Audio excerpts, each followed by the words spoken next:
Greetings! My name is Lindsay Albert and I teach piano at the Brookline Music School.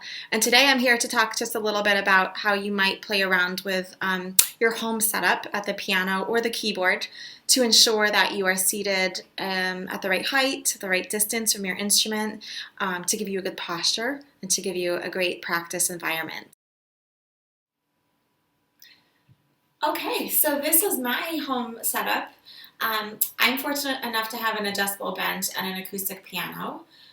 But if you're working with a keyboard, the bullets that you're looking for in terms of how to set up your space is really the same. Okay, we're looking at the distance of your body from the instrument and then the height at which you're sitting.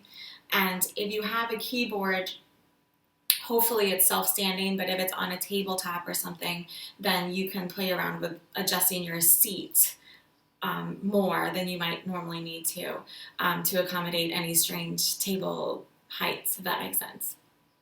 So here on my piano, you can see that I've left myself quite a bit of space. Of course, it's preference, but I like to have room between my torso and the piano so that I can really be comfortable, stretch my arms, have really fluid wrist, arm motion, and also give myself room to extend my leg and then use of course, a wedged foot for the, wedged heel for the pedal.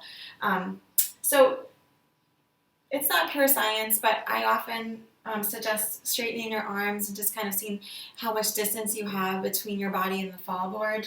If you're too far away, then of course that tells you need to move closer. And if you're really bent like this, then you probably want to back up a little bit. My students love to be really close to the instruments. Let's see if I can do it. So a lot of them like to get really up close like this. But then you see that it restricts your arm, and you can see the angle in my arm has suddenly become much narrower. So when we back up and we give ourselves space, you'll end up with a much nicer angle, more neutral arm here for flexibility. Okay, so that's your distance from your torso to the instrument. And then you want to think about how low or high you're sitting. First of all, if you don't have a bench that's adjustable, you don't have to sit on a bench. Remember, you can grab a chair, you can grab a stool, anything that is not on wheels, okay, that will be stationary and will be, comfortable for you. Sometimes I change it up and grab a chair just because I want to feel a little bit different in my setup that day. If you have a bench or a chair that's not adjustable and you're too low, then you can always add height, right? So some ideas for things that might be nice are a blanket, okay? Something that gives you a little bit of added height, but not too much cushion, nothing that's going to slide around. So something like a blanket like this is great. It gives you flexibility. You can make it higher, give a little bit extra cushion if you want to go higher. Books, thin books, something that's not super uncomfortable to sit on. Here's a nice cookbook. We could try that. Opera scores. Don't tell Mozart, but this could make a nice little pedestal. So, of course, just be creative for what you have in your house in terms of building your bench up a little bit. Again, you just want to make sure it's not too slippy slidey. That way you feel really grounded. And then when it comes to the feet, for younger or really petite students that are beginner students and don't have to worry about the pedal, I love to have something under my feet when I play. Of course, I'm grounded on the floor, but for my students whose feet dangle, I suggest putting something under the feet so that you have that sense of grounding. And if you can't reach the floor, then we just bring the floor to you. So there's probably lots of things around your house that you can use.